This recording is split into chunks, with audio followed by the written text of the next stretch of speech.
mga kapatid? Tayo po ba ay masaya? Okay, thank you Lord. At sa sandaling ito, bago po tayo magsimula o manalangin, mayroon muna po akong babasahin sa inyo. Sabi nga po rito sa awit 101 verse 1 hanggang 3. Sabi po rito, purihin si Yahweh, buong puso siyang pasalamatan. Aking pupurihin sa gitna ng bayan, kasama mga lingkod na hinirang. Sa napakadakila ng gawa ng Diyos, pinananabikan ng lahat ng lingkod. Lahat niyang gawa, dakila at wagas, bukod sa matuwid, hindi magwawakas. Purihin po ang Panginoon. Tunay nga, Lord, na nananabik po ba tayo na purihin at sabahin, pasalamatan po ang ating Panginoon? Amen. Kaya ihanda na po natin yung ating mga puso at isip at buong puso po tayong manalangin sa ating Panginoon. Tumayo po tayong lahat. Purihin ka, Panginoon. Lord, maraming salamat po, Ama, sa umagang ito. Salamat po, Panginoon, na tunay nga, Lord, na kayo po ay Diyos na napakabuti. Salamat po, Panginoon, na karapat-dapat po kayong pasalamatan sa lahat ng mga dakilang ginagawa niyo po sa buhay ng bawat isa sa amin. Dalangin namin, Panginoon, sa mga oras na ito, samahan niyo po kami sa aming gawain mula sa simula hanggang sa matapos po ito, Panginoon. Lalo higit, Lord, sa mga anak mo na mag-praise and worship sa harapan. Dalangin namin, Panginoon, na bigyan niyo po sila ng ibayong kapuspusan ng iyong banal na Espiritu, Panginoon. Lalo higit, Panginoon, yung aming mga pastor na maghayag ng iyong banal na salita, Panginoon. Tunay nga, Lord, na ito po ay pagkain ng aming spiritual na buhay.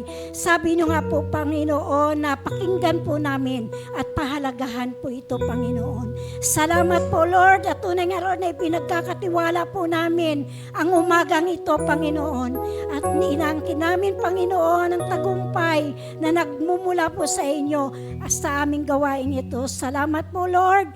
Ang banal niyo pong Espiritu, Panginoon, siyang kumilos sa mga sandali pong ito. Pinupuri po namin kayo at pinapasalamatan. Ito po ang aming samot dalangin sa pangalan po ng aming Panginoong Jesus. Amen.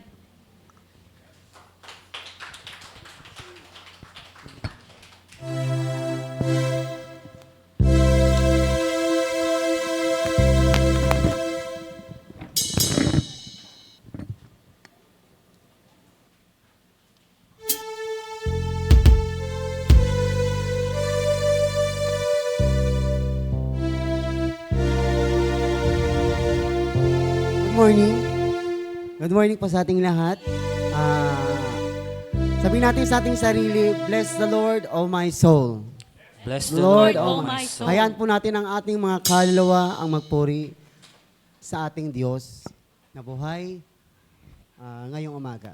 Tara, puri tayo.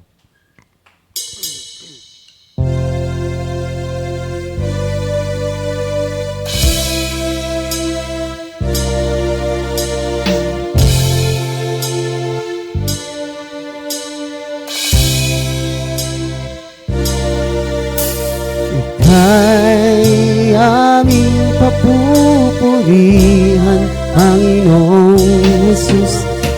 Magpakailanman ang iyong pag-ibig, di magwawakas, Panginoon ng kalangitan.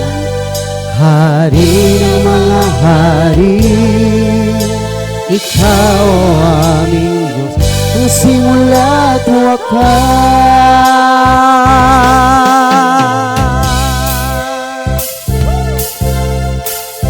Yeah!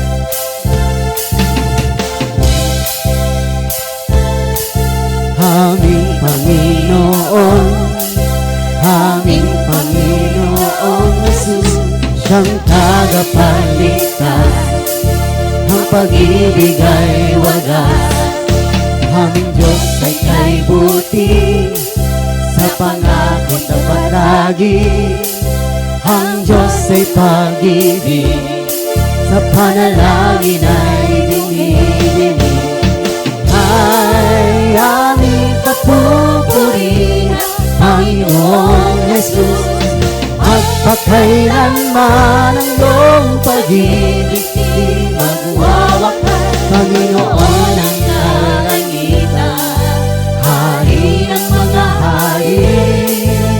Ikaw aming Diyos, ang simula't wakas. Nagpagaling ng may sakit, wala nang makahigit, sa kasalanay nagpatawad, buong lugod na iginawa.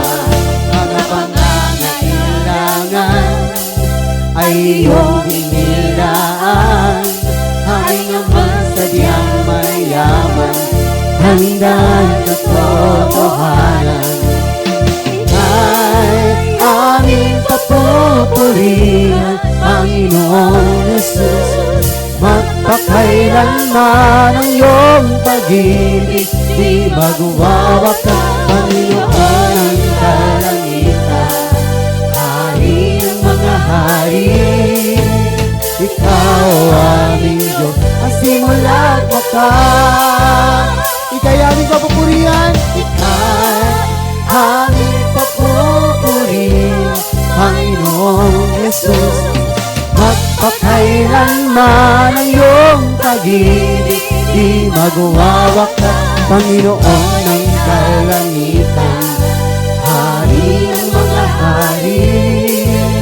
Ikaw aming Diyos, ang simula't wakas.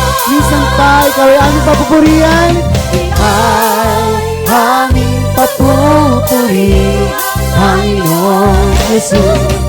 Magpakailanman ang iyong pag-ibig di magwawakas, Panginoon ng kalangitan, Hari ng mga hari.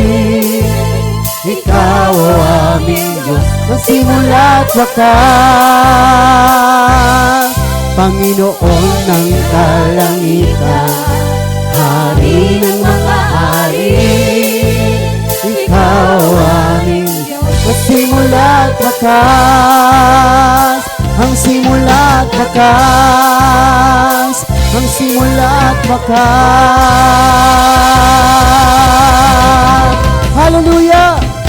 Ikaw ang simula't wakas. Hosanna, Gloria, sa kaitaas-taasan. Hey!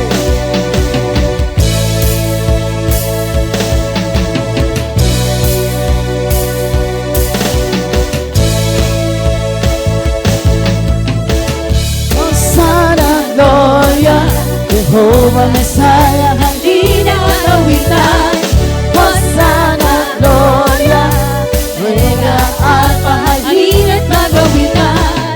purihin ang kadakilaan niya, awitin natin katangian niya, purihin ang kapangyarihan niya, alalahanin kabutihan niya.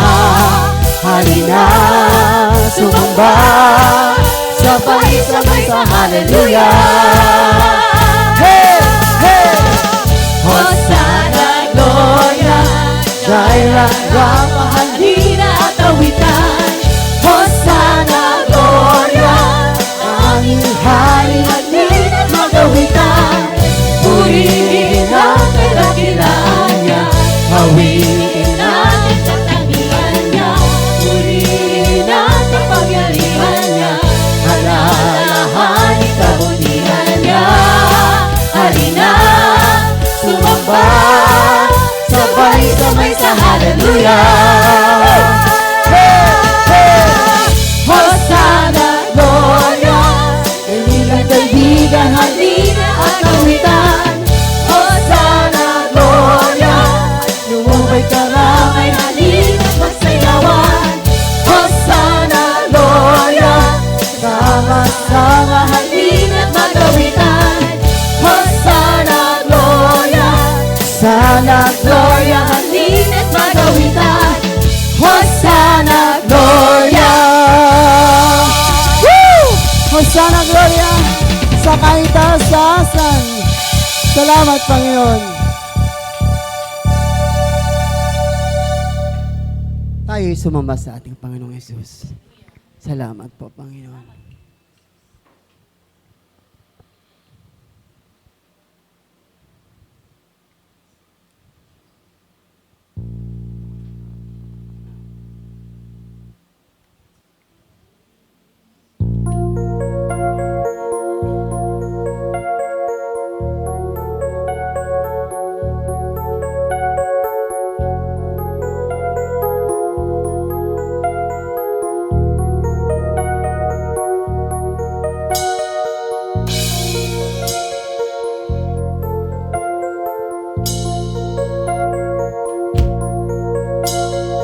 Sa'yo, Yahweh, tapat na lumalapit, nagpapakumbaba sa banal mong harapan. Dinggin ang panalangin at ang awit, sumasamo sa biyaya mo, ako'y kaawaan. Linisin mo, Yahweh, ang aming karumihan, salay hugasan mo, iwasoy aring kamalian, lahat ng gawa ay iyong nalalaman. Patawarin mo, Panginoon, aming pagkukulang. Gawin karapat-dapat sa iyong paningin, isang pusong tapat, O Diyos, sa iyong likhain. Bigyan mo, Yahweh, ng bagong damdamin, ang iyong Espiritong banal ang siyang papagharin.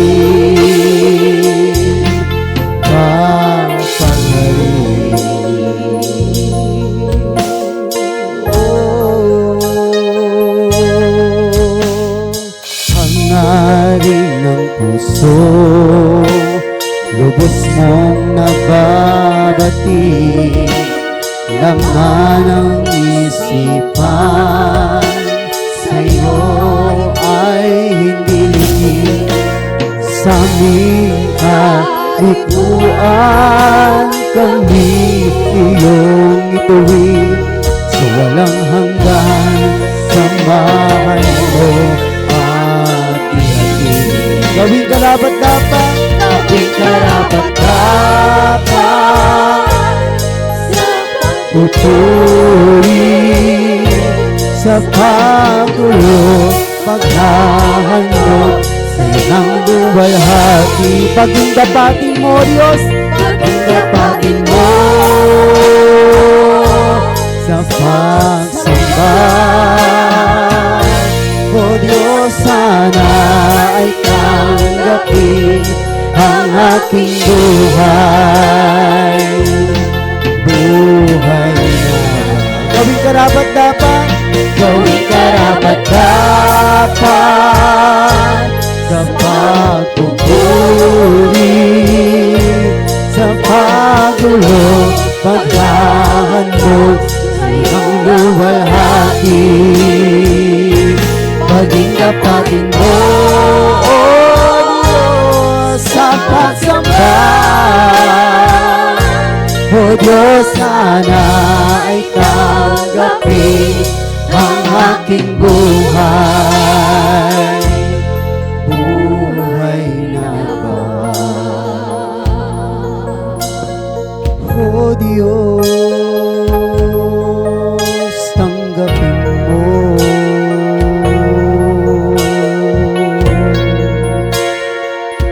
Bintang, O Diyos, bintang, Yahweh.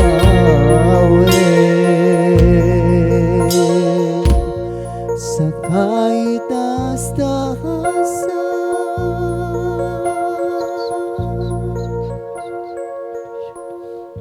Thank you, Jesus. Sa iyo lamang ang papuri, ikaw ang una at huli.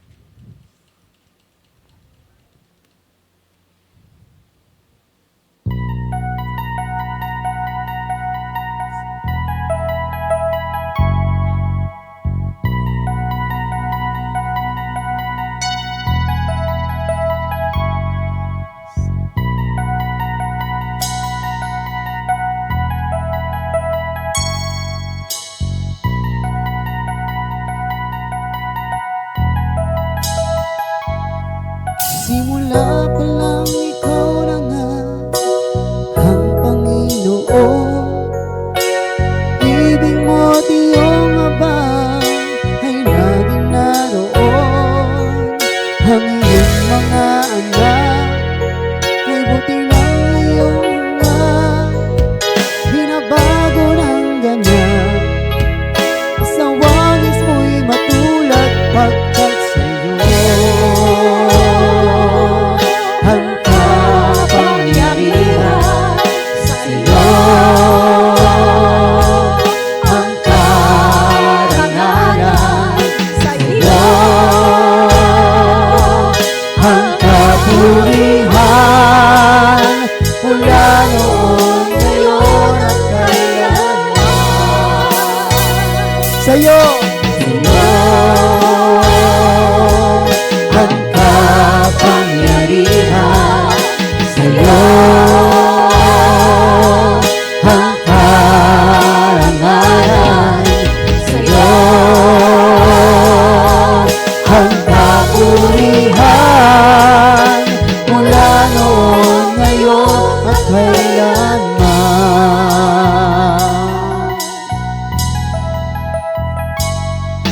Simula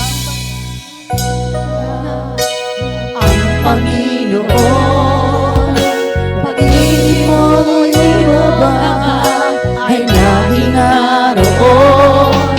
Ang iyong mga anak ay buti ng iyong ama. Binabago ng ganyan, nasa wangis mo'y matulad sa'yo ang kapangyarihan, sa'yo ang karangalan, sa'yo ang kapurihan, mula noon, ngayon at kailanman. Sa'yo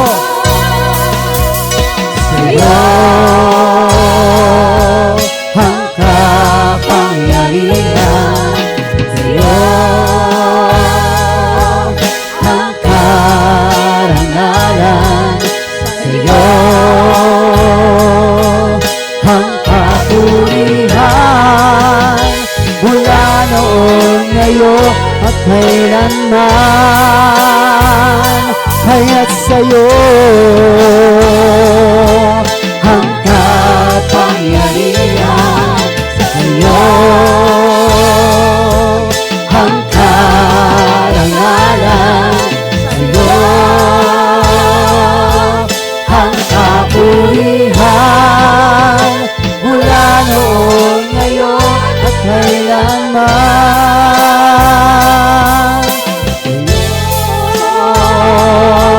Ang kapangyarihan, sa'yo ang karangalan, sa'yo ang kapulihan, mula noon, ngayon at kailanman.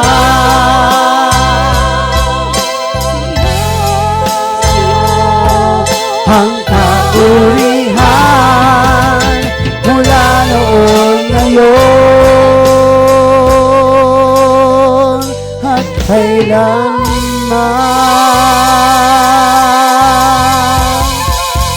Sa'yo lamang ang papuri sa nag-iisang tanging Diyos at Hari ng mga hari. Amen at Thank you, Lord.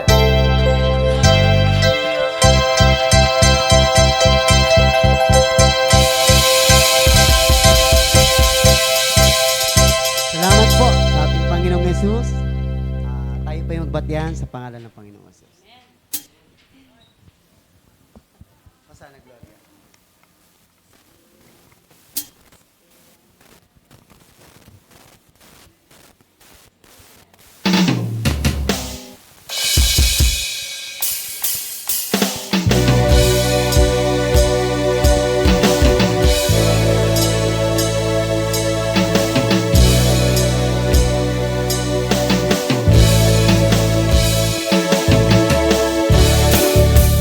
Gloria,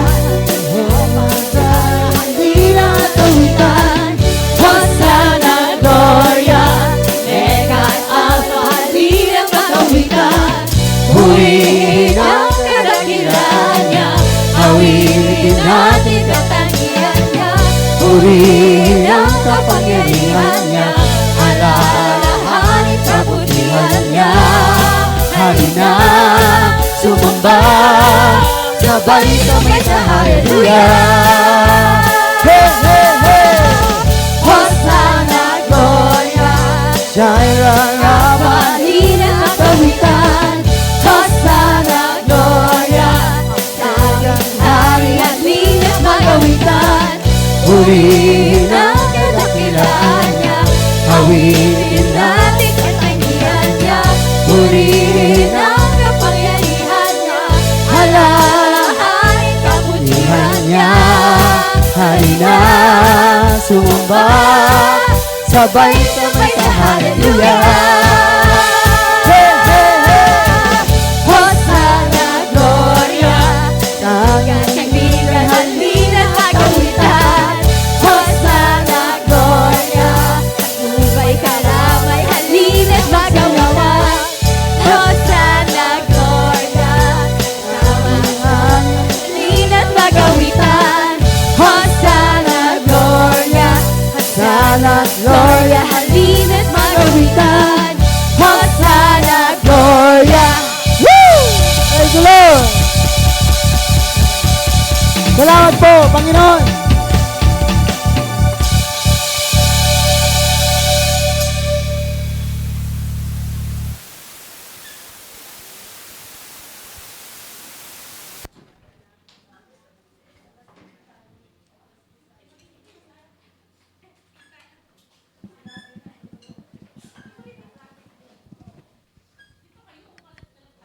Ayan, purihin po ang Panginoon. Masaya po ba tayo?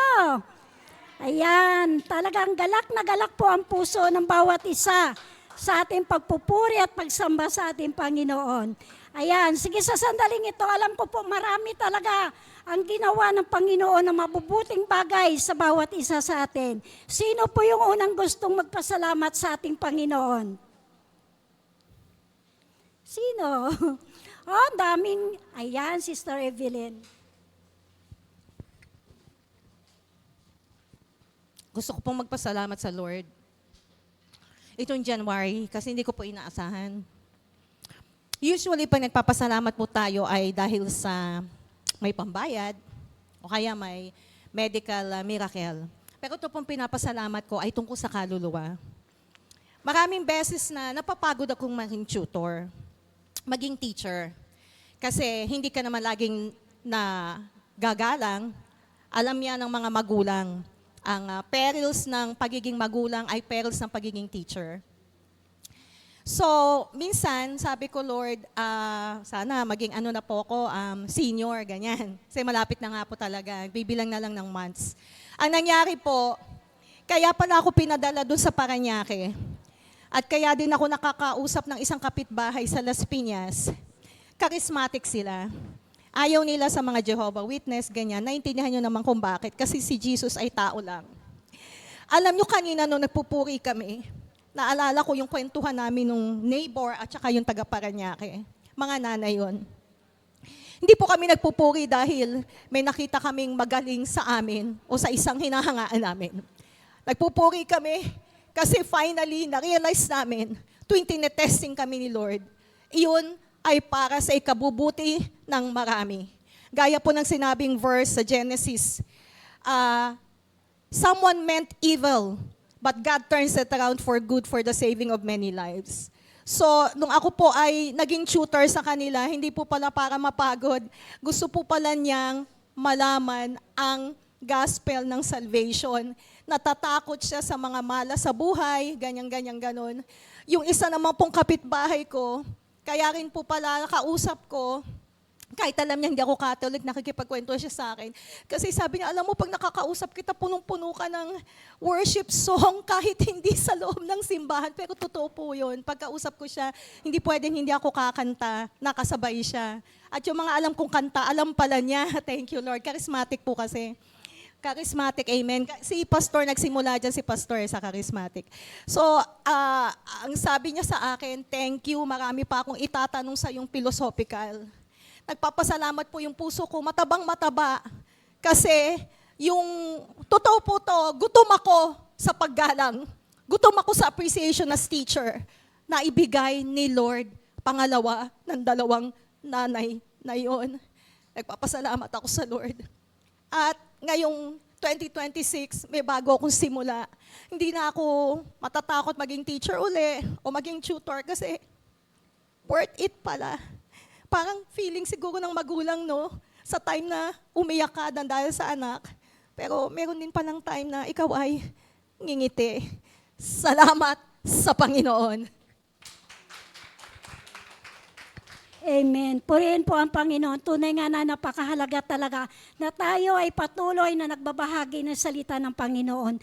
Naalala ko lang yung pinsan ko bago siya mamatay. Medyo masungit yun yung pinsan ko. Hindi mo basta-basta malapitan. Pero tinawag niya ako, sabi niya, Susan, halika. Ipanalangin mo ako kasi natatakot ako mamatay. No? Alam niya talaga na kapag lumapit siya sa Panginoon, talagang hindi siya matatakot sa pagharap ng kamatayan. Kaya purihin po natin ang Panginoon. Patuloy po tayo magpapagamit. Ayan, sino pa po? Sino pa pong gusto magpasalamat? Wala? Ako na lang muna.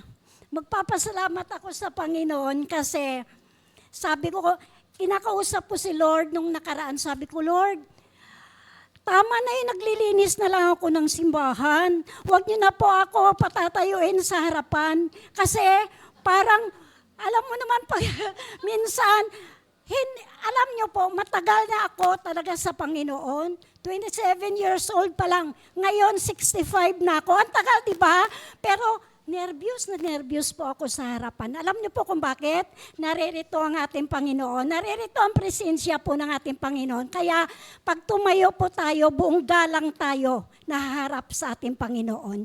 Kaya purihin po ang Panginoon. At sinabi pala kanina, Sister Evelyn, no, yung senior, alam niyo po, pag sumasakay ako sa jeep, parang nagagalit yung driver sa akin kasi sabi ko, ito po bayad, senyor. Sabi niya doon sa salamin, nakasimangot, bakit hindi pa ba ako mukhang senyor? Sabi ko, pag sinabihan ako nito na, baka nandaraya ka, ipapakita ko yung senyor na ID ko. Di ba? Kaya ganyan talaga pag tayo ay nasa presensya ng Panginoon. Pinapabata tayo ng Panginoon. Kaya sabihin mo, Senyor na. Ayan, purihin po ang Panginoon. Sino? Oh, isa pa. Ayan, isa pa raw. Sino pa po? Ayan, si ate.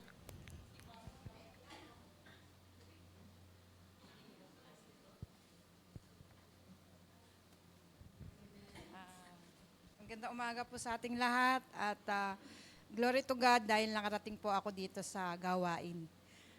Unang-una, pinagpapasalamat ko po kasi na-hospital po yung apo ko nung Thursday night at thank God dahil 2 days lang po silang na-confine sa hospital, nakalabas na po siya kahapon. At salamat po sa Panginoon dahil talagang tinutugon niya po yung ating mga panalangin para sa ating mga mahal sa buhay. At nagpapasalamat din po ako kasi kanina nagmamadali na ako kasi 9:30 na ako umalis ng Dasma. Ang bagal ng driver. Pero nandun pa rin po yung pagpipray ko sa sarili ko na, Lord, bigyan mo ako ng heart na mapagkumbaba at huwag akong maasar dito sa driver na napakabagal. Sabi ko gano'n. Tapos yung pagdating niya po dito sa may Molino Boulevard na, ayun, medyo bumilis na siya at sabi ko, sana naman wag kong maabutan na si pastor na agad ang nagpipreach. Gusto ko pa rin na maka-join sa pagbabahagi ng Ayun, thank you God dahil andito po ako ngayon sa harapan at nag-share ng kabutihan ng Panginoon. Glory to God. Amen. Purihin po ang Panginoon. Tunay nga po na ang Diyos alam po yung hangarin ng ating puso. Kasi talagang napakahalaga naman po talaga na magsimula tayo ng praise and worship talaga. At talaga doon po tayo napupuspos ng banal na Espiritu ng ating Panginoon. Kaya purihin po ang Panginoon at sa sandali pong ito, ihanda na po natin ang ating mga puso at isip. At tinatawagan ko po si Pastor Nonon para ibahagi po ang salita ng ating Panginoon.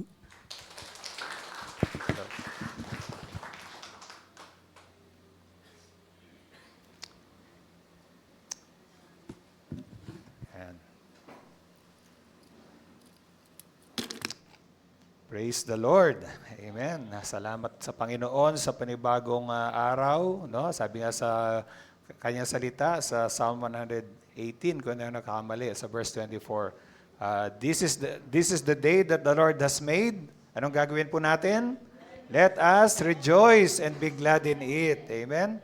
So, kahit ano pang naramdaman natin, kahit ano pang mga iniisip natin, talagang turuan natin ang ating sarili, no? Na ating bigyan ng papuri at tayo po ang ating Panginoon at tayo ay magalak sa ating Panginoon. Dahil ang ating pong kagalakan, yan po ang ating kalakasan. Amen? So, praise God. So, naniniwala po ako na tayo ay binibigyan ng Panginoon ng key verse sa ating mensahe ngayong umaga. Ang sabi po rito, basahin ko muna po sa New International Version at pagkatapos ay babasahin ko sa Tagalog. Sabi po rito, whoever belongs to God hears what God says. The reason you do not hear is that you do not belong to God. Ito po ay salita ng ating Panginoong Yesus. Nasabi niya, ang mula sa Diyos ay nakikinig ng salita ng Diyos. Ngunit, hindi kayo mula sa Diyos, kaya hindi ninyo pinakikinggan ang salita ng Diyos. Okay? So, meron ditong kausap ang ating Panginoon na inaangkin nila na si Abraham ang kanilang ama, pero parang sinasabi nila na sila ay mga descendants, no? Sila ay mula sa lahi ni Abraham. Pero hindi po 'yon ang magdedetermine o magsabi natin magtatakda, no? Kung tayo ay merong relasyon sa Panginoon, no? Dahil nasabi ng ating Panginoon na he who belongs to God hears what God says, no? So tayo po ay manalangin sa umagang ito. O aming Ama, maraming salamat pong muli sa nagdaang linggo na kayo po ang aming kasama, na kayo po ang gumabay, nag-ingat at tumulong sa salita, Panginoon. O Diyos, kayo po ang muling mangusap sa bawat isa. Sa mensaheng ito, dalayan ko po na ito ay maging isang sariwang mensahe para sa bawat isa. Kayo po, Panginoon, ang tunay na mangusap, magpahayag, at ingatan niyo po ang iyong mga salita na ito po hindi maagaw ng kaaway. Tulungan niyo po ng aming kaisipan ngayon ay ma-focus lamang sa inyo, at anumang mga kaisipan na hindi na ayon sa inyo ay aming inuutusan na ito'y sumunod sa aming Panginoong Yesus. Salamat po, Ama.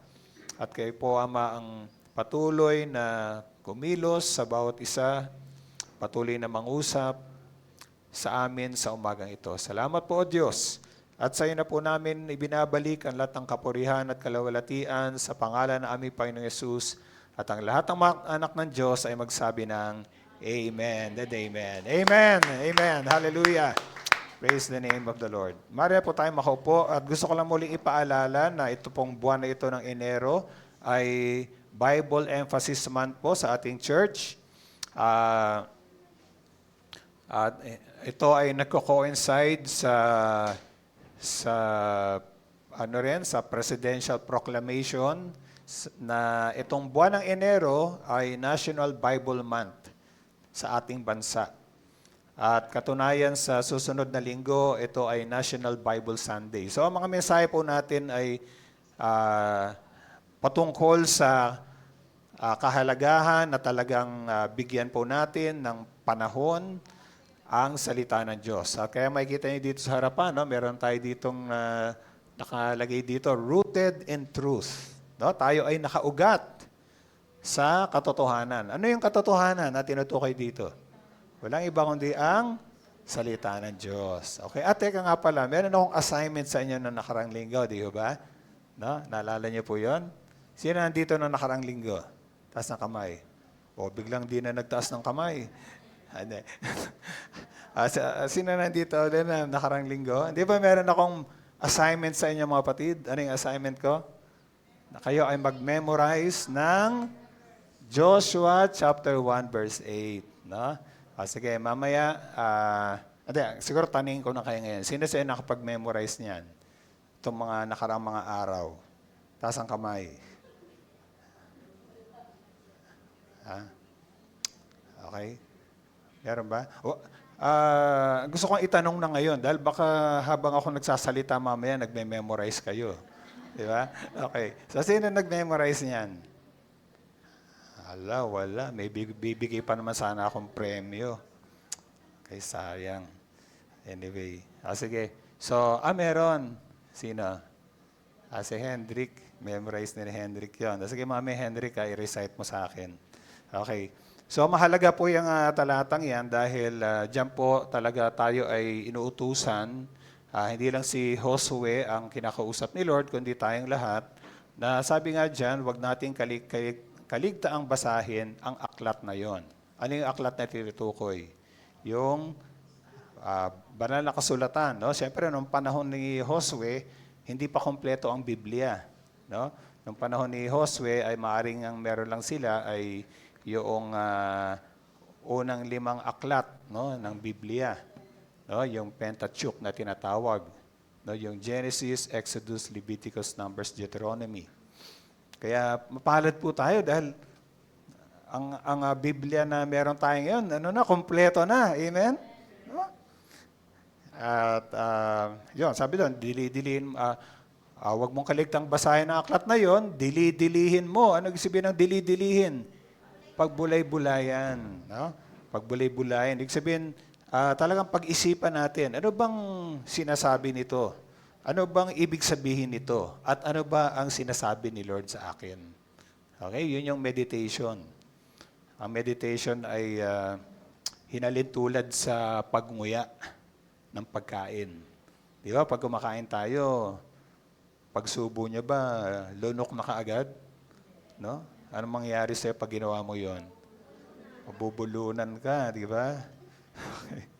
Hindi ka matutunawan niya. So, gano'n yung meditation. Talagang kinukuha natin yung spiritual na sustansya ng salita ng Diyos. At ang layunin talaga ng pagbubulay-bulay ay para hindi lang natin malaman kung ano yung ibig sabihin nun, kung anong sinasabi ni Lord sa atin, pero para yon ay ating maisagawa. Dahil sabi nga doon, upang matupad mo ang lahat ng nakasulat doon. Okay? Kailangan matupad natin o kailangan gawin natin. At kung ating gagawin ang salita ng Diyos, ano mangyayari? Tayo ay giginhawa at tayo ay magtatagumpay. Amen? We will be prosperous and successful. No? Sino sa atin dito gusto natin talagang guminhawa ang buhay natin? Amen? No? Hindi ang Maynilad ang magpapaginhawa ng iyong buhay. Okay? Sabi nila, dadaloy ang, di ba? Okay. Sino sa atin dito gusto magtagumpay sa buhay natin? Taas ang kamay. Amen. Pero kailangan po nating gawin yung kondisyon ni Lord. Sundin natin ang kanyang salita. Anyway, paalala lang po yan. No? So ngayong umaga, tayo po ay magsisimula ng bagong mensahe natin. Kasama pa rin, bahagi pa rin ito ng ating Pursuing God series. And I believe itong topic na ito ay napahalaga po sa ating lahat. At yan ay hearing God's voice. Okay? Tayo ay kailangang makinig sa tinig ng Diyos. Okay? So, sa usapin na pakikinig ng salita ng Diyos, ay meron pong foundational truth. Merong isang katotohanan na ito ang pinakapundasyon ng pakikinig natin ng salita ng Diyos. At ano yung katotohanan na yan? Ang katotohanan na ang Diyos ay nagsasalita. God is speaking. God speaks. Amen, mga kapatid? No? Ang sabi sa atin sa Hebrews chapter 1, verses 1 and 2,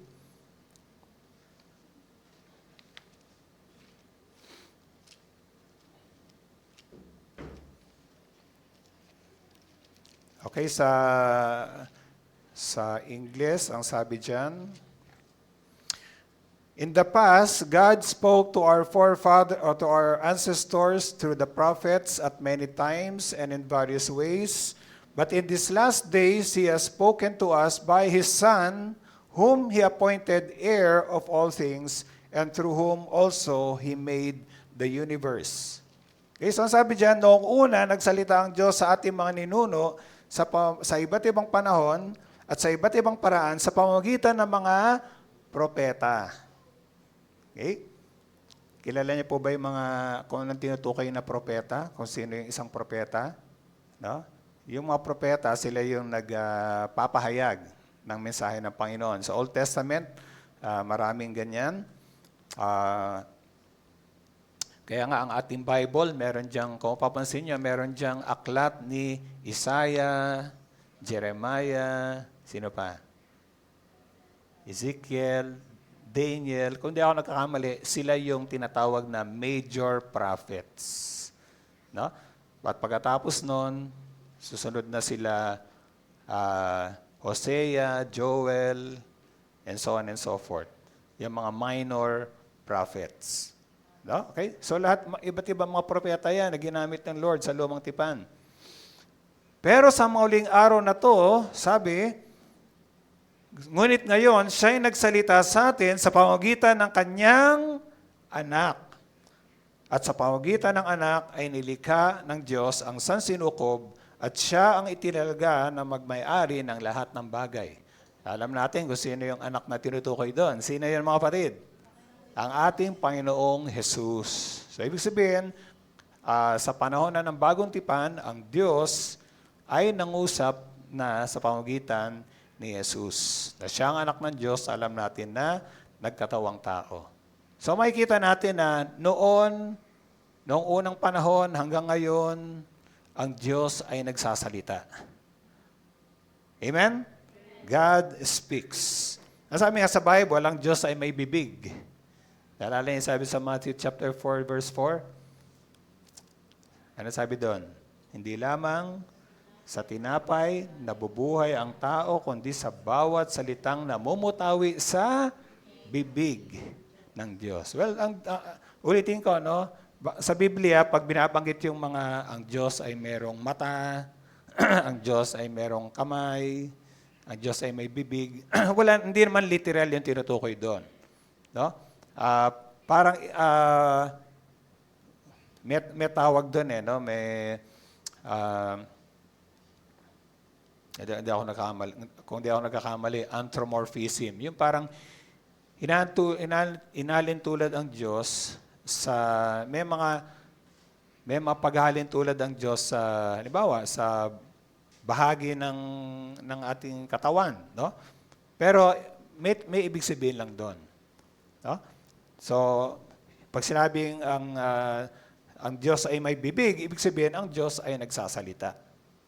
At ang Diyos ay merong tinig. Siya ay may boses. Sabi sa Psalm chapter 95, verses 7 and 8. No? Sabi doon na, today, if only you would hear His voice, do not harden your hearts, as you did at Meriba, as you did that day at Massa in the wilderness. So ang kausap dito ng Panginoon ay yung mga, una muna yung mga Israelita, na pag napakinggan nila ang tinig ng Diyos, huwag nilang patigasin ang kanilang puso. Katulad ng ginawa nila sa Meriba at sa Massa. Medyo ni-research ko to. Ano ba yung tinutukoy ditong Meriba at Massa? Okay? Yan ay yung lugar na kung saan ang mga Israelita ay umangal. Umangal sila sa Panginoon dahil wala silang mainom doon sa ilang. No? At halos talagang nagrebelde sila. No? Pero nag-provide pa rin naman ng Diyos ng tubig. Kaya tinawag yung lugar na yon na Meriba. May ibig sabihin yun yung Meriba at yung Massa. Yung Massa. I think yung Meriba ay quarreling, parang sila ay naipagtalo sa Diyos. At yung Massa ay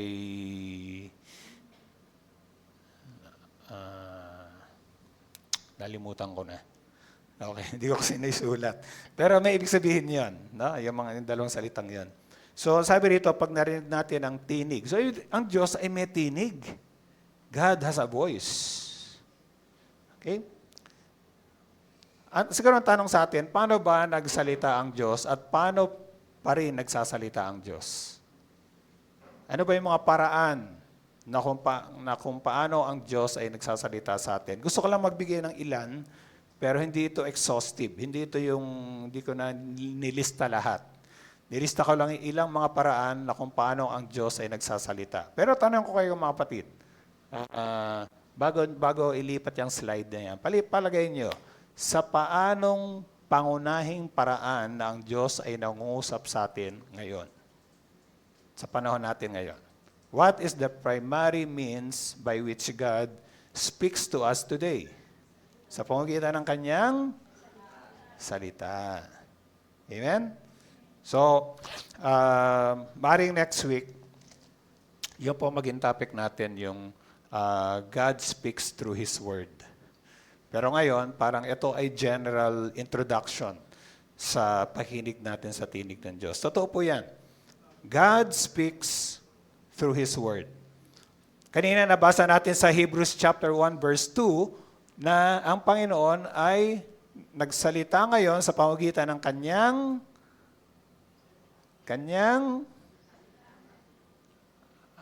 anak.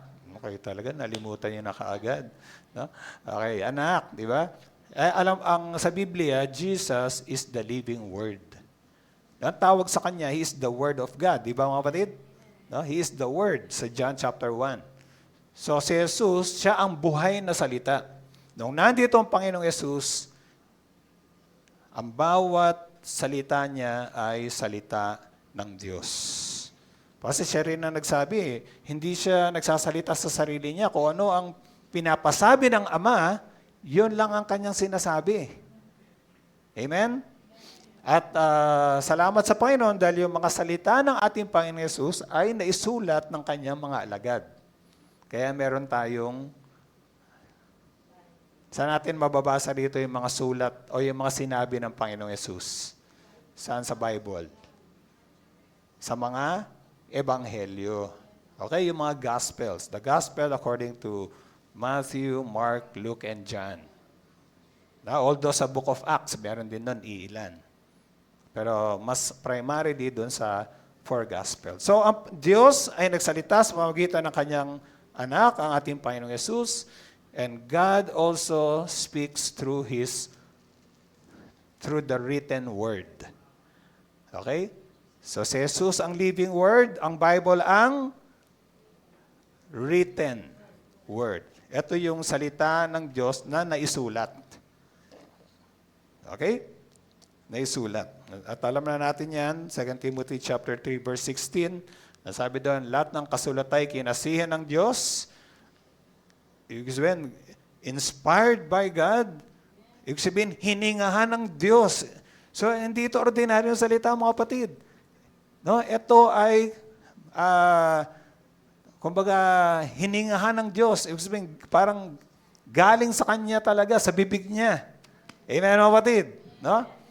Hindi ito gawa lang ng tao. Bagamat ginamit siyempre yung mga tao. Okay? Pero imagine nyo, ilang taong ginamit ni Lord para maisulat ang Bible? Ilan? Parang ano lang, parang Bible trivia. Ilan, mga kapatid? 40. 40 tao, iba't iba ang kanilang background, iba't ibang panahon, pero yan ang sabi nating miracle of the Bible's unity.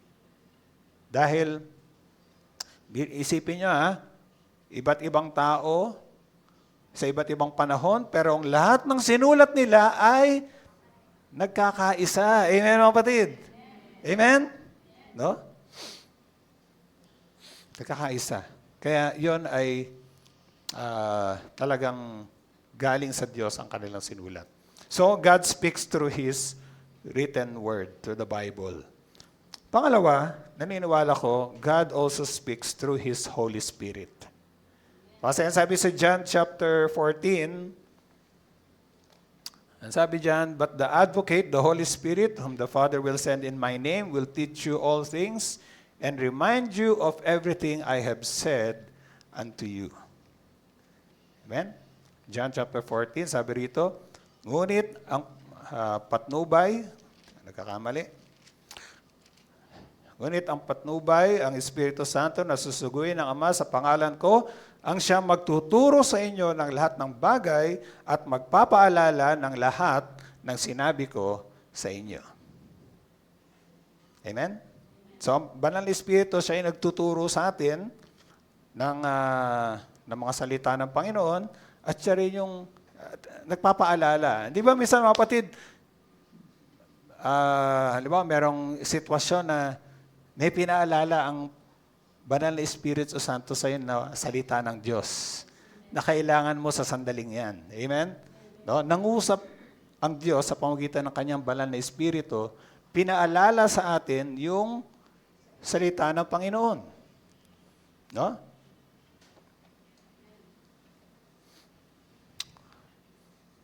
Naalala ko tuloy, no? Alam ko ito, kumbaga, tawag nila ay hindi naman tawag nila ay gas-gas no na nakuwento na. Pero para doon sa hindi nakakaalam, ito naging buhay ito sa akin dahil isang beses mini-memorize ko yung Isaiah chapter 41 verse 10. No? Yun ang word ni Lord sa akin ng isang devotion, isang morning devotion ko. So mini-memorize ko 'yon. Alam niyo naman siguro 'yan, di ba? Sino sa inyo memorize yung Isaiah 41:10? "Ako isa sa inyo, huwag ka matakot. Ako ang iyong Diyos, hindi ka dapat mangamba kanino man. Palalaksin kita at tutulungan, iingatan at ililigtas." Amen? No, gandang verse yan para memorize. Nung araw na yon, nag-aaral pa ako ng college. Galing kami sa Quezon City ng kuya ko. At pauwi na kami, dumaan kami ng Makati, sa Ayala area. So, bilisan ko lang yung kwento. No? So, ang kuya ko may binili. Ako naman, pumunta sa isang Christian bookstore doon sa Makati. Pagbalik ko doon sa kotse, wala pa yung kuya ko. So, sarado yung kotse. Maya-maya, may lumapit na lalaki sa akin. No? Tapos, parang may hawak siyang parang, hindi naman malaking kadena, no? Basta may hawak siyang, basta chain, no? Sabi niya. Tapos lumapit siya sa akin. Sabi niya, tumingin siya sa relo ko, sabi niya, "Bigay mo sa akin yan." Sabi niya gano'n. No? So, nung una, medyo parang, anong gagawin ko? Kaya nag-pray ako ng nabilis na prayer kay Lord. "Lord, tulungan mo ako." At pinaalala ni Lord sa akin yung Isaiah chapter 41 verse 10. Amen? Sabi, "Ako isa sa iyo, huwag kang matakot. No? No? Tutulungan kita, ililigtas kita. No? So, nung time na yon, nagkaroon ako ng tapang. So, sinabi ko dun sa lalaki yun, sabi ko sa kanya, alam mo, sabi sa Bible, sabi sa salita ng Diyos, makamtan mo man yung kayamanan ng buong daigdig, maibigay ko man sa itong relo ko. Pero kung hindi maliligtas sa iyong kaluluwa, baliwala yun. No? So, nag-share na ako sa kanya. Okay. Maya konti, dumating na yung kuya ko. No? Kaya, niligtas na rin ako. Kasi nung dumating na yung kuya ko, yung lalaki umalis. Umalis na siya. No? So, nang pag-uwi ko ng bahay, nakwento ko sa nanay ko, sabi naman ng nanay ko, ikaw talaga, malay mo, may nakatagong patalim yun. No, sabi niya, sana binigay mo na lang yung relo mo. Sabi ng nanay ko. Pero siyempre, iba yung nilid sa akin ni Lord eh. Amen ang kapatid? Okay? So, minsan ganyan ang ginagawa ng Banal na Espiritu. Pinapaalala niya yung salita ng ating Panginoon. Hindi lang ng ating Panginoong Jesus, maging ibang bahagi ng kanyang salita. Okay? So, sabi sa John chapter 16, verses 13 and 14, when the Spirit of truth comes, He will guide you into all truth, and He will not speak of His own. He will speak only what He hears, and He will tell you what is yet to come. Okay, so yan, sinasabi ko kanina, hindi siya nagsasalita, maging ang Banal na Espiritu, hindi nagsasalita ng sarili niya. Ang sinasabi lang niya ay yung narinig din niya. No? Mula sa ating Panginoong Jesus. At yun ang sasabihin niya sa atin. Now, may nilagay ako dyan, 1 Corinthians chapter 12. Hindi ko na ito pakahabaan. Pero alam niyo kasi, merong tinatawag na mga gifts of the Spirit. Merong mga iba't ibang kaloob ng Banal na Espiritu. At merong diyang mga kaloob na, hindi ko na maalala kung anong tawag nila doon. Pero yung mga kaloob na may pagsasalita na involved. Halimbawa, the word of wisdom. No? Yung salita ng karunungan. Maring ganito yan. No? Halimbawa, meron kang pinapayuhan. Ano? So, ang gagawin ng Banal na Espiritu, bibigyan ka ng kaloob ng karunungan, ipapaalala sa iyo yung maring salita ng Panginoon o kaya bibigyan ka ng salita na sasabihin mo dun sa kinakausap mo. Amen? Para matulungan siya. No? Word of wisdom. Meron dong word of knowledge. Ano yung word of knowledge? May sinasabi sa iyong Banal na Espiritu na nakatotohanan, hindi mo alam sa sarili mo. Pero, sinabi niya, ay, itong taong, meron din, alimbawa, no, bigyan ko ng example, minsan si Pastor Nap, hindi naman to parate, pero minsan, nililid siya ni Lord, sinasabi niya, meron ditong kapatirang may ganitong sakit. At sinasabi ni Lord sa iyo, pinagaling ka na ng Panginoon. Amen? At alam niyo, pagkatapos ng gawain, may lalapit sa kanya. Sabihin, Pastor, ako yung tinutukoy mo. No? Okay? Hindi alam ni Pastor yun, ha? Pero pinayag ng Banal na Espiritu. Word of knowledge yun. At siyempre, merong word of yung speaking in tongues and interpretation of tongues. Yung pagsasalita sa iba't ibang wika at pagpapaliwanag ng iba't ibang wika na yan. Gusto ko lang sabihin na may mga kaloob ang Banal na Espiritu na merong pagsasalita na involved. At eto nabasa niyo na po ba ang aklat ng mga gawa, yung Book of Acts?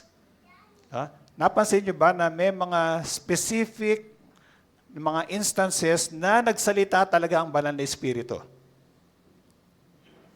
Halimbawa, si Felipe, nung siya nandun sa disyerto, sabi ng Banal na Espiritu sa kanya, may dumaang karwahe. Di ba? Sabi ng Banal na Espiritu, puntahan mo yung karwahe na yan. Di ba? No?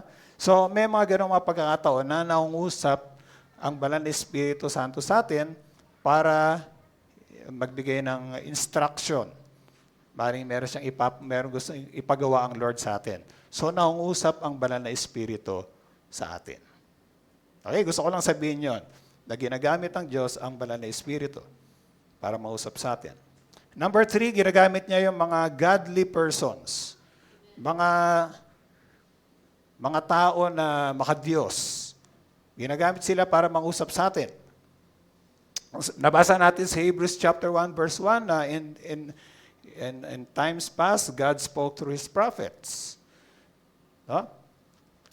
Meron akong isang verse na dati akala ko ang tinutukoy nito ay, ewan ko lang ito ang aking bagong pananaw sa talatang ito. Pero dati kasi, pag binabasa ko yung Isaiah chapter 30, verse 21, ang sabi rito, whether you turn to the right or to the left, your ears will hear a voice behind you saying, this is the way, walk in it. Na dati, binabasa ko lang iyon, na hindi ko binabasa yung context. So, ang iniisip ko, yung nagsasalita sa atin, sa likod natin, na sinasabi, ito ang daan, lakaran mo. Ang iniisip ko, yung Holy Spirit yon. Pero tingnan niyo yung context. Sabi sa verse 20, although the Lord gives you the bread of adversity and the water of affliction, your teachers will be hidden no more. With your own eyes, you will see them. Okay? So, di ba ang linaw? Ang sabi rito, bigyan man tayo ng mga pagsubok o kaya kahirapan, yung mga tagapagturo natin ay hindi na natatago. Makikita mo sila. So, sino kaya yon? Sino kaya yung mga tagapagturo na makikita mo? Okay? So, ibig sabihin, ibang tao yon. Amen? At sila yung magsasabi sa iyo, sa likod mo, ito ang daan, ito ang lakaran mo. Okay? So, yung bagong pananaw ko lang yan dito sa Isaiah chapter 30, verse 21. Na maaaring at tinutukoy dito ay mga makadiyos na tao na ginagamit ng Panginoon para kausapin tayo, gabayan tayo, payuhan tayo. So, God will also use fellow believers. Pwedeng gamitin ng Panginoon yung mga mananampalataya. Amen, mga kapatid? Amen. No?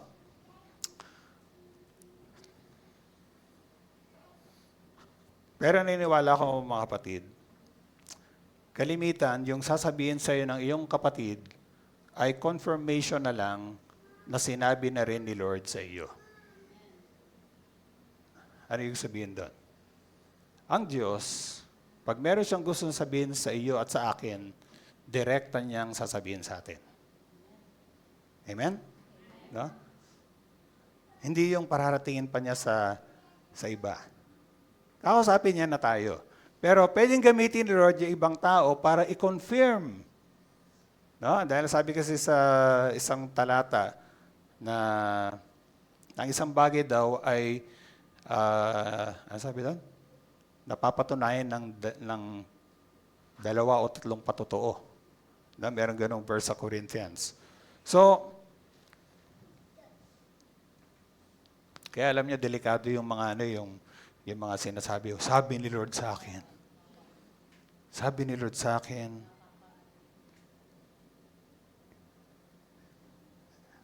Example lang. Sabi ni Lord sa akin, ikaw daw ang mapapangasawa ko. Pero wala namang sinasabi si Lord sa iyo. Example lang, No? So, anong mangyayari? Parang mapipilitan ka dahil sinabi daw ni Lord sa isang tao, pero wala namang sinasabi sa iyo. Amen? Sabi ni Lord sa akin, bigyan mo daw ako ng 1,000 piso. Okay. Kaya delikado yung mga ganun, mga sabi ni Lord sa akin. Naalala ko lang yan. Kasi in the past, meron ganyan mga kapatiran na ewan ko, no? Lalo, pero mga biglang umattend sa church. Tapos, napanaginipan ko. Meron akong panaginip. No? No? Nakita ko kayo, pastor. Parang hirap na hirap kayo. No? Yung no? Para doon sa panaginip ko, nakikita ko parang hirap na hirap kayo. Okay, ito po yun. Ang Diyos, pag merong gustong sabihin sa atin, sasabihin muna niya sa atin. Amen? So pag may nagsabi sa iyo, sabi ni Lord sa akin, sabihin ko sa iyo, kailangan meron din confirmation sa iyo. Okay, basta-bastang pag-aano ron. Magpapadala o maniniwala. Okay, number 4. God speaks through dreams. Iniwala po ba kayo ng Diyos ay nangusap sa magitan ng panaginip? Maraming pagkakataon sa Biblia na ang Diyos ay nangusap sa pamagitan ng panaginip. Isang halimbawa, si Jose na pangasawa ni Maria, Matthew chapter 1 verse 20. But after he had considered this, an angel of the Lord appeared to him in a dream and said, Joseph, son of David, do not be afraid to take Mary home as your wife, because what is conceived in her is from the Holy Spirit. Okay? So, nangusap ang Diyos kay Jose sa pamamagitan ng isang panaginip. Pero doon sa panaginip, anghel yung nangusap. Well, yung mga anghel kasi, mga mensahero ng Panginoon yan. Amen? So, kung sila man ang naging paraan para dalhin yung mensahe ng Panginoon, galing pa rin kay Lord yon. Okay? So, pwedeng panaginip at pwedeng pangitain. At halimbawa nito, si Propeta Isaias. Nasabi niya, in the year that King Uzziah died, si Propeta Isaias, I saw the Lord high and exalted, seated on a throne, and the train of his robe filled the temple. Okay, so ano pagkakaiba ng panaginip at pangitain? Anong pagkakaiba? Simple lang. Panaginip, tulog ka. Amen? Pangitain, gising ka. Gising ka pero meron kang nakita. Amen?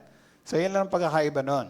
Pero gusto ko lang ipaalala na parati nating i-check ang anumang panaginip at anumang pangitain sa salita ng Diyos.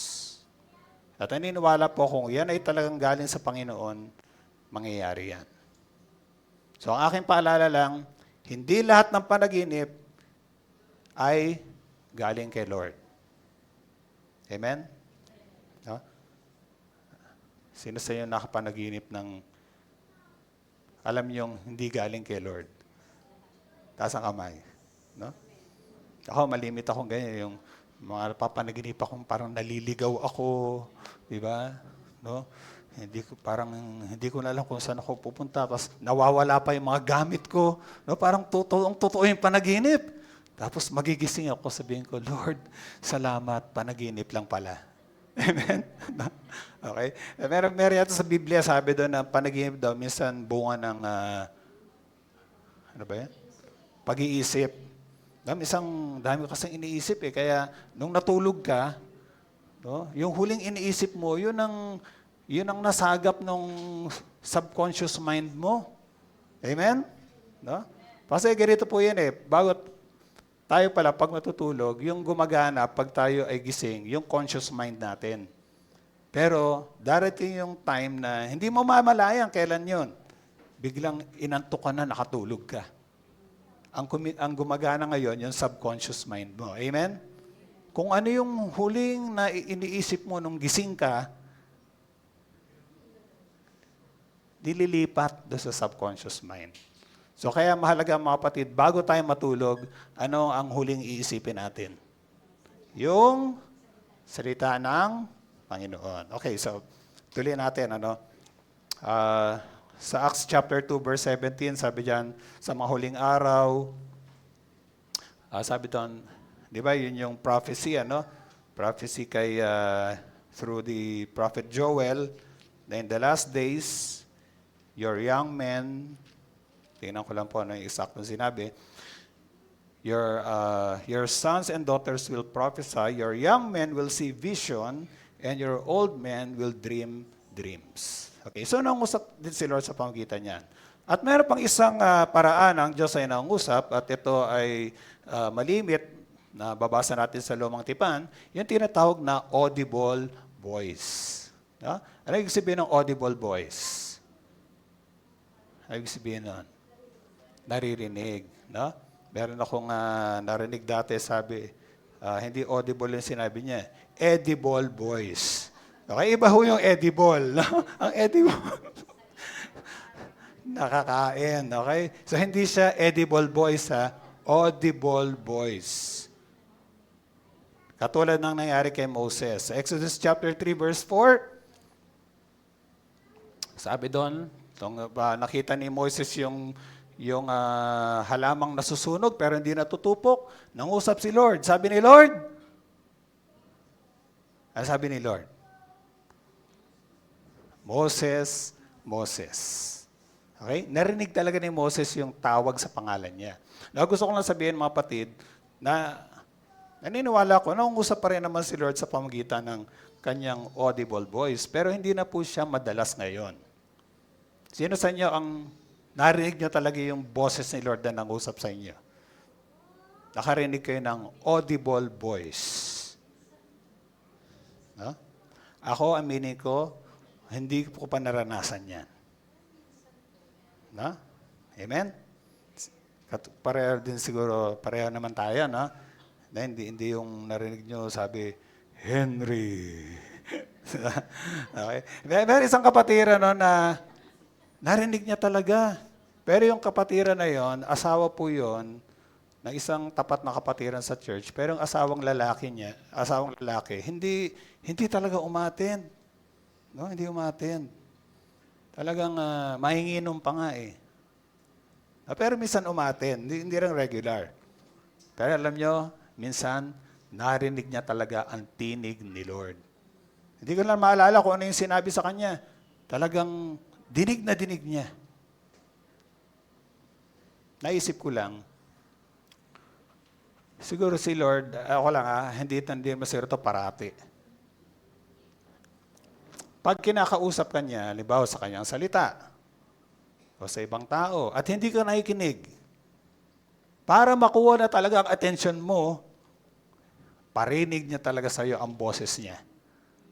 Amen? No? Parang yung mga magulang, di ba? Yung pag tinatawag yung anak niyo, sabihin mo, Jack, kumain ka na, di ba? No? Naglalaro pa rin si Jack. No? Di ba? Maya sabihin mo na, Jack! Una kasi parang hindi niya narinig, no? So, lalakasan mo na boses mo, Jack! Yeah, and then, example lang yan. Yan ang naisip ko dun sa kapatiran na yan. Baka talagang binarinig na talaga ni Lord yung boses niya para talagang makuha yung atensyon ng taong yon. But anyway, hindi naman siguro parating ganon. At alam nyo, marami pang mga kapatid, mga paraan. Pwede mangusap si Lord sa pamagitan ng kanyang nilikha, no? Pwede siya mangusap sa pamagitan ng mga anghel, sa pamagitan ng mga sitwasyon. I believe marami pang paraan. Pero itong sabi ng isang Christian author, si Henry Blackaby, at ni Cloud B. King sa aklat na Experiencing God, sabi niya, how God spoke is not the most important factor. Kung paano nangusap ang Diyos, hindi yon ang pinakamahalagang bagay. That He spoke is the crucial point. Ang malaga, yung nangusap si Lord. Nangusap si Lord. And those He spoke to knew it was God, and they knew what He was saying. Alam nila na ang Diyos talaga ang nangusap, at alam nila kung ano ang sinasabi ng Diyos. Okay. Now, eto, sinama ko lang to, pero ayaw ko itong bigyan ng mahabang paliwanag. No, gusto ko lang kasing matapos itong message na ito. Pero shinare to ni Henry Blackaby, 4 important factors each time God spoke in the Old Testament. At maaaring makatulong sa atin. 4 na mahalagang bagay na totoo na nung ang Diyos ay nangusap sa Lumang Tipan. At ito ay basis sa karanasan ni Moses. Hindi na natin babasahin yung Exodus chapter 3, verses 1 to 15. Gusto ko lang basahin lang itong mga factors na to. Number 1, when God spoke, it was usually unique to the individual. Ibig sabihin, ang Diyos ay nangungusap ng personal sa bawat isa. At kung anong sabihin ni Lord sa akin, yun ay unique para sa akin. Hindi yun ang sasabihin ni Lord para sa iyo. O pwedeng magkapareho minsan. Pero iba-iba kasi tayo eh. Amen, mga kapatid? No? Kaya iba-iba yung mensahe ni Lord para sa atin. Or minsan siyempre may mga general na message si Lord sa atin, pero pag nausap ang Diyos, kalimitan natatangi yon para sa iyo. Para sa iyo. Pangalawa, when God spoke, the person was sure God was speaking. Makakasigurado yung tao na yon na ang Diyos ang nangungusap sa kanya. Katulad ni Moses. No? Alam ni Moses na ang Panginoon ang nangusap sa kanya. Pero nagtanong lang naman siya, anong pangalan na sasabihin ko pag tinanong nila ako. No? Pero alam niya na ang Diyos ang nangusap sa kanya. When God spoke, the person knew what God said. Si Lord, pag mangusap, malinaw. Malinaw, hindi malabo. No? Talagang specific si Lord. Kay Moses, sinabi niya kung ano ang ipagagawa niya kay Moses. At pinakahuli, when God spoke, that was the encounter with God. Okay. So pag nangusap pala si Lord sa atin, yun na mismo yung encounter natin kay Lord. Amen, mga kapatid? No? Hindi yung kailangan, pag sinabi encounter kay Lord, yung talagang makita mo may usok, no? Di ba? Hindi ganoon eh. Yung mausap pa lang si Lord sa iyo sa kanyang salita, encounter mo na kay Lord yun. No? Yung nangusap si Lord sa iyo sa iyong personal devotion, encounter mo na kay Lord yun. Yung nangusap ka habang ikay nakikinig ng pangaral na salita ng Diyos, yun ay pag-encounter mo na kay Lord. Okay, so gusto ko lang banggitin yun. Punta tayo susunod. So ang Diyos ay nangusap, tayo naman ay dapat makinig. So, we hear. Ang ibig sabihin ng to hear is to hear something with one's ears. Yung makinig tayo ng ating tenga. No? Katulad nyo ngayon, kayo ay nakikinig sa akin. Amen? Maliban kung kayo'y tulog. No? Meron ba din ang tulog? No? Sige, okay. So, pakitingnan nyo mga katabi nyo kung sila'y gising. No? No? Baka naka-sunglass lang yan ng madilim, pero hindi mo na nakikita. Hindi, joke lang. Alam ko, yung mga natutulog, hindi naman sa first service. No? Sa second service. Hindi. Kasi mas nakakantok yung second service. Hindi, joke lang. Okay. So, sabi sa Bible, bakit tayo dapat makinig? We are commanded. Tayo inutusan makinig. Sabi ni Lord, Matthew 11:15, whoever has ears, let him hear. Okay. Gusto ko lang palang bagitin. No? Ang pakikinig, hindi lang yung nakakapakinig tayo sa tenga natin. Minsan ang ibig sabihin ng hear is to listen and obey. Okay? At yun ang mahalaga. Nakapakinig ka, pero hindi mo lang narinig ka nung sinabi, pero isinagawa mo yung narinig mo. So minsan yun ang ibig sabihin ng to hear. Yung talagang sundin mo rin. At sabi ng ating Panginoong Yesus, ang sino mong may pakinig, ay may tenga, ay makinig. Whoever has ears, let him hear. No? Maliban lang kung ikaw ay hearing impaired. Okay? Yun ang tamang tawag, di ba? Hearing impaired. Kahit gaano kung pangaral dito, wala ka talagang marinig. Okay? Okay. So, at ano pang dahilan? We will be blessed or we are blessed if we do so. Pag tayo pala ay nakinig, tayo ay pagpapalain ng Panginoon. Amen, mga kapatid? No? Ano sabi sa James chapter 1 verse 25? James chapter 1 verse 25, whoever looks intently into the perfect law that gives freedom and continues in it, not forgetting what they have heard but doing it, they will be blessed in what they do. Naalala nyo, ang context nito, sabi ni Apostle Santiago, no, na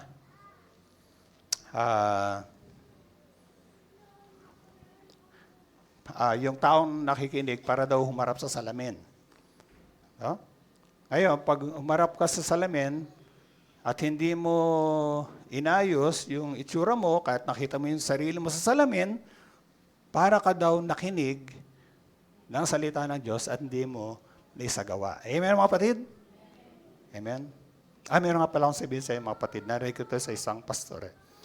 Alam niyo ba na si James ay merong apelido? Alam niyo yun? Sino nakakalam ng apelyido ni Apostle James? Hindi alam? Okay, sabi sa New American Standard Version, sa James chapter 1 verse 1. Sabi doon, James A. Bond. Okay? So, ang apelyido ni James ay Bond. James Bond. Hindi, joke lang yun. Sabi doon, James A. Bond slave of Jesus Christ. Amen? So, wala apelido si James.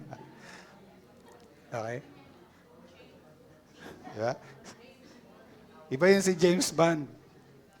Okay, hindi, joke lang yan. Okay. Sabi rito, Revelation chapter 1 verse 3, sabi naman ni Apostol Juan. Okay? Si Apostol Juan, wala rin apelido yan. Sabi rito sa verse 3, blessed is the one who reads the words of this prophecy, and blessed are those who hear it and take to heart what is written in it, because the time is near. So mapalad yung taong nagbabasa ng mga salita ng kapahayagan ng Diyos, at mapalad yung mga nakikinig at isinasa puso. Okay? Ibig sabihin talagang pinahalagan at ginagawa. So ano yung mga pagpapala na pwede nating matanggap sa pakikinig ng salita ng Diyos? Gusto ko lang magbigay ng 3. Maring marami pa. Una, pag tayo nakikinig ng salita ng Diyos, lalo nating nakikilala kung sino ang Diyos. At lalo tayo nagkakaroon ng banal na pagkatakot sa Diyos. Tingnan niyo yung sinabi sa Deuteronomy chapter 31 verse 13.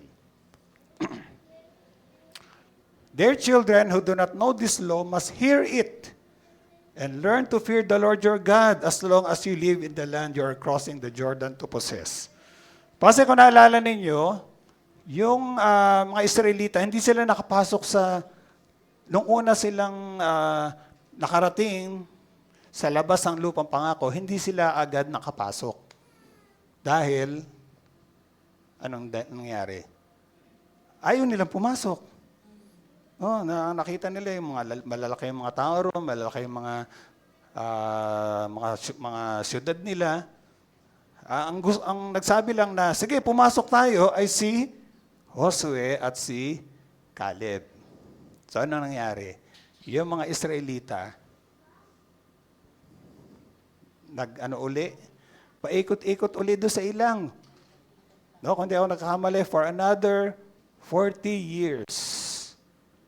Imagine yun? So, ano nangyari? Yung henerasyon na dapat papasok sa lupang pangako, tumanda na at sila'y namatay. At meron ng panibagong henerasyon. Yung mga anak nila. At sabi rito, yung inyong mga anak na hindi alam ang kautusan, dapat marinig nila ito para matuto silang matakot sa Panginoong yung Diyos habang sila ay nandun sa lupain na inyong sasakupin. Nakuha niyo mga kapatid? Kailangan nilang mapakinggan ang salita para sila ay magkaroon ng pagkatakot sa Diyos. Magkaroon sila ng pagkakilala at pagkatakot sa Diyos. Yun din ang nangyayari sa atin pag tayo ay nagbabasa ng Kanyang salita. Lalo nating nakikilala ang Diyos at lalo tayo nagkakaroon ng banal na pagkatakot sa Kanya. Amen, mga kapatid. Pangalawa, alam na natin ito, Romans chapter 10, verse 17. Consequently, faith comes from hearing the message, and the message is heard through the word of Christ. Ano raw nangyayari sa atin pag narinig natin ang salita ng ating Panginoong Yesus? Nagkakaroon tayo ng pananampalataya. Amen. No? Sino-sino sa atin dito gustong lalo pang magkaroon ng higit na pananampalataya sa Panginoon? Amen. Magkakaroon lang tayo niyan kapag patuloy nating pinapakinggan ang salita ng Diyos. We will grow in faith. At isang maganda ring resulta na pag tayo nakikinig at sinasagawa natin ang salita ng Diyos, ito ay nagdulot ng katatagan sa ating buhay. We will have stability in our lives. Katulad ng kinuwento ng ating Panginoon. Sabi sa Mateo 7, 24 at 25, kaya't ang bawat nakikinig at nagsasagawa ng mga salita kong ito ay matutulad sa isang taong matalino na nagtayo ng kanyang bahay sa ibabaw ng bato. Umulan ng malakas, bumaha at binayo ang malakas na hangin. Nang malakas na hangin ang bahay na yon, ngunit hindi nagiba sapagkat nakatayo sa ibabaw ng bato. Ang bawat nakikinig sa aking mga salita at hindi nagsasagawa nito ay matutulad sa isang taong hangal na nagtayo ng kanyang bahay sa buhanginan. Mula ng malakas, buha, at binayo ng malakas na hangin ng bahay, bumagsak ang bahay na yon at lubusang nawasak. Okay? So kung ang ating buhay ay nakatayo sa matibay na pundasyon ng salita ng Diyos, hindi natin kinakaligtaan ng salita ng Diyos, parati nating binabasa, binubulay, at isinasagawa, magkakaroon tayo ng katatagan sa buhay natin. Na kahit ano pa mga bagyo na pagsubok na mutik sa buhay natin, hindi tayo may babagsak nun. Mananatili tayong nakatayo. Amen, mga kapatid. So, mahalaga po talaga. At pinakahuli, ano mga requirements sa pakikinig natin? Una, kailangan meron tayong personal na relasyon sa Kanya. Natin kasi sinasabi na kapag wala kang personal na relasyon sa Panginoon na hindi mo marinig ang tinig ng Panginoon, pero ang unang tinig na kailangang marinig mo kapag wala pang relasyon sa Panginoon ay o ang unang salita na dapat mong mapakinggan ay ang salita na patungkol sa pagsisisi at kung ano ang ginawa ng Panginoong Yesus para sa iyo at yung mga salita na nagtuturo sa iyo kung paano ka magkaroon ng personal na relasyon sa Panginoon. No, yung mga katulad ng John 3:16. No? Pero para patuloy natin mapakinggan ang tinig ng Panginoon, kailangan meron tayong personal na relasyon sa Kanya. Sabi nasa natin sa John 8:47, na sino mang whoever belongs to God hears what God says. Sino sa atin dito meron ng personal na relasyon kay Jesus? Tinanggap mo na siya bilang iyong sariling Panginoon na tagapagligtas. Now, open na yung line of communication natin kay Lord. No, madali na nating maririnig ang tinig niya at madali rin natin siyang makausap. Dahil wala na yung humaadlang. So, yun ang unang requirement. Pangalawa, kailangan meron tayong hangarin at kahandaan na makinig sa Diyos. No, we need to have that desire and that readiness to hear from the Lord. Katulad ni Samuel. Kung naalala niyo si Prophet Samuel nung bata pa siya, no? Tinatawag na siya ni Lord, pero hindi pa niya kilala si Lord. Sabi ni Lord sa kanya, Samuel, Samuel. No? So, akala yan, tumatawag sa kanya sino?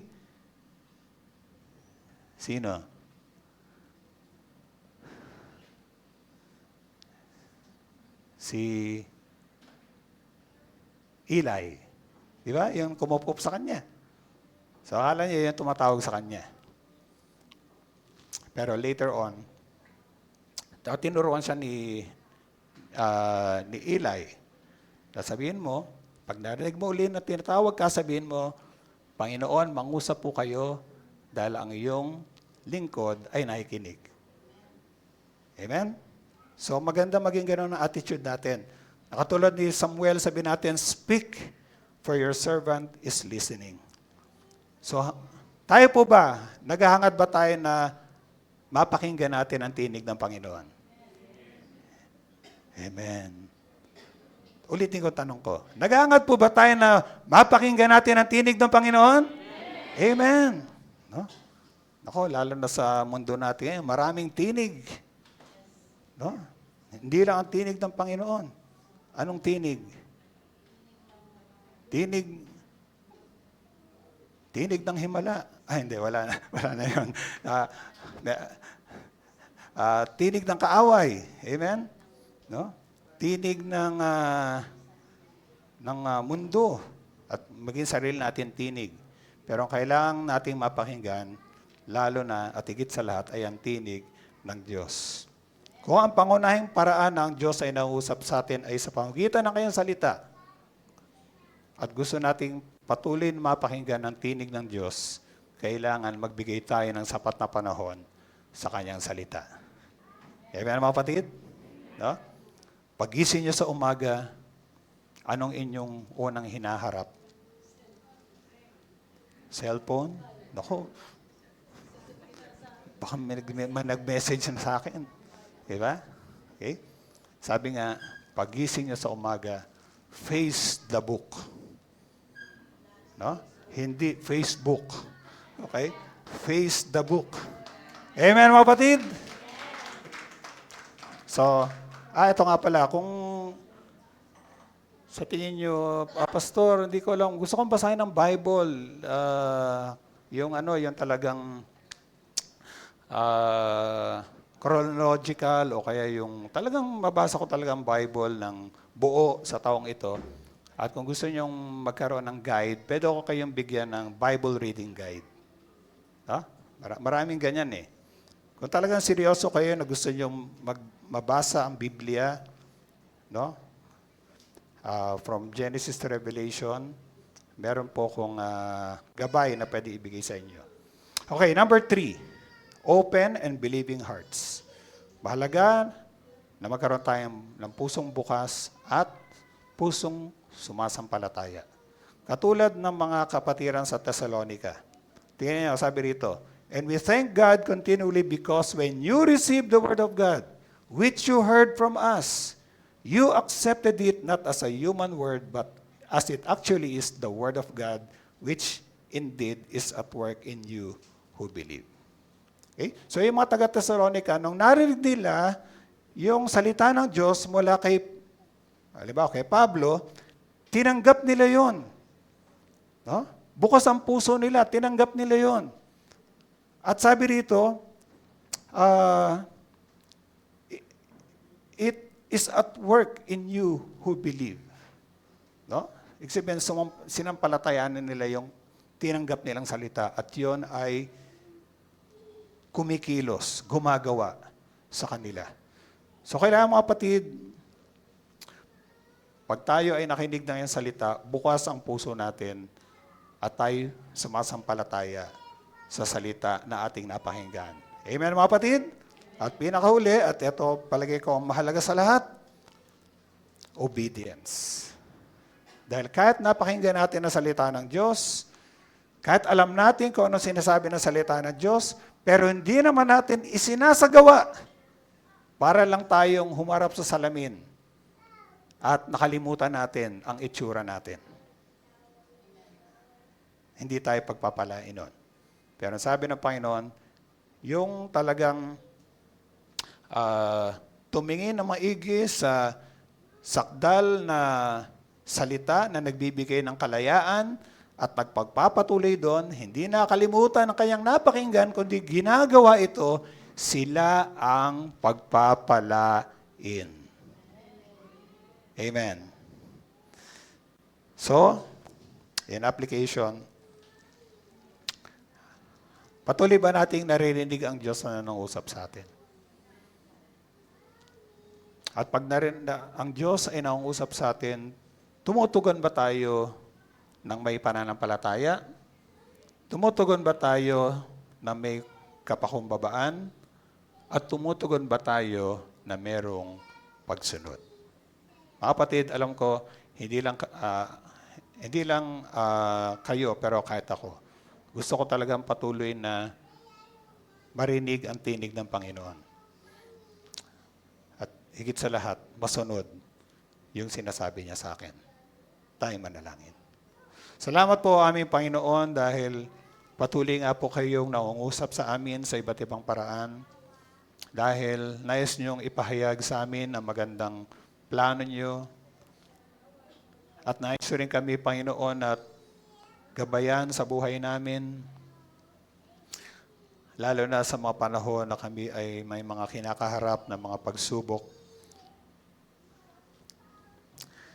Panginoon, dalayan ko, Diyos, na bigyan niyo pa kami, Lord, ng iba yung hangarin na aming mapakinggan ang tinig ninyo. Turuan niyo kami, Lord, na hindi kami maging katulad ng mga Israelita na kapag narinig nila ang tinig niyo, tinitigasan nila ang kanilang puso. Sarado ang puso nila. Lord, bigyan niyo po kami ng pusong bukas, pusong handang magpaturo, at pusong handang sumunod sa iyong mga salita. Bigyan niyo kami, Lord, ng ganoong higit na hangarin. Dahil kahit yan ay nagmumula sa inyo. Salamat po, Ama. Ito lang aming samot panalangin sa pangalan ng aming Panginoong Yesus at ang lahat na naghahangad na patuloy na marinig ang tinig ng Panginoon ay magsabi ng Amen and Amen. Amen. Amen. Praise God. So, purihin ang pangalan ng Panginoon at bago natin mapakinggan yung paalala sa pagbibigay, gusto ko pong muling ipaalala na